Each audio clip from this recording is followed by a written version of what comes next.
it's hard to believe we're on the last row of the row along that I've been working on for the last few weeks. I hope you've enjoyed it. I'd appreciate any comments you have and whether you'd be interested in doing something like this again. I've certainly enjoyed putting it together for you. So this last row will have 5 blocks. I'm going to have one that is a little bit different in the center, and then 2 other ones that are the same pattern but just using different scraps. So for the center block, we're going to start with a series of HSTs. You've seen these before. They were used in row 1. I'm trying to use up ones that were gifted to me and that also share some continuity. So what I thought I would do is start with this pattern. Let me just get this together like that and like that. So this is just a bunch of HSTs, and it all comes down to how you place them. So by having the 4 orange in the corners pointing in, it gives the illusion of a flower. So from that, I thought we could put a 4.5 inch square in the center, or we could use our potato chip size, which are the 2.5 by 4.5, and that would look nice as well. You have to keep in mind that these will all be brought in once you sew them together.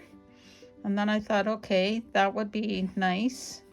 And then I thought, okay, I also have some other HSTs that are dual color, so could always go with something like this, like that,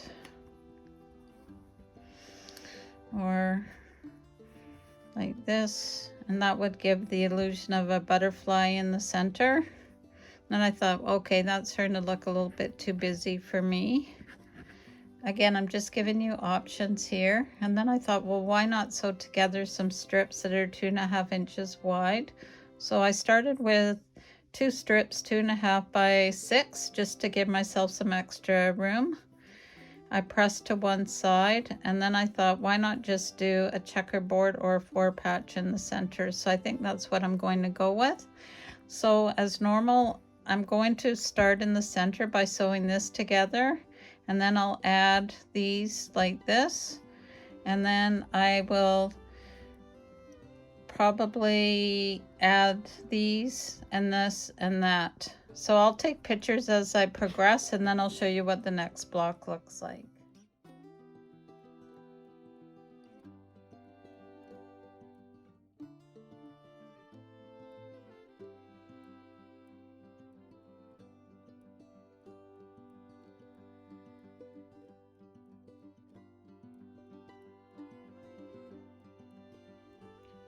So for this last row, we need to make 4 butterfly blocks. So what I've done is I've come up with two HSTs that are 4.5 inches. These are using a higher contrast fabric with the background. And then adding to that, you'll need 1 potato chip, which is 2.5 by 4.5. And then the rest are all a series of HSTs. So you have one that goes on each side. These are 2.5 inches.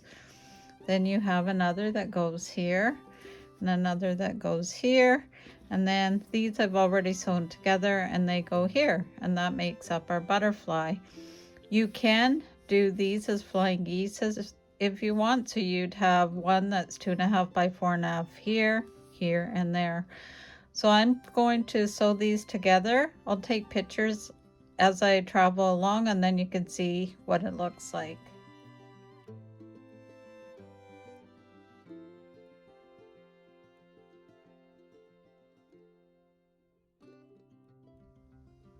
So here we are with the butterfly blocks all done. I'll just quickly flip through them. And because these are scrappy, they are going to be a mixture of colors. I did try to do kind of a tone-on-tone look, and there's a purple one. So what I'm going to do is I'm now going to assemble these in a row going across like this, and the flower block that I showed you how to make will go in the center. So once that's done, I'll be right back.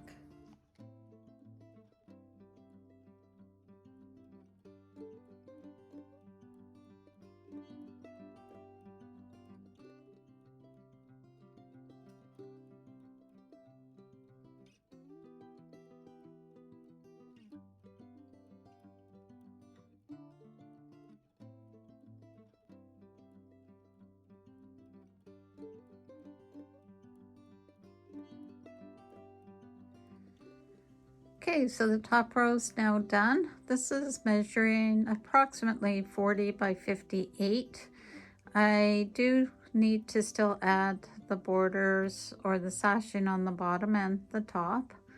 And then from there, we will come up with a border to finish this all off. So as always, sew safely, sew with Debbie. And if you have any comments, please leave them below, like and share. And I'd love to know whether you actually sewed along with us or not. So until next time, have a great day. Bye for now.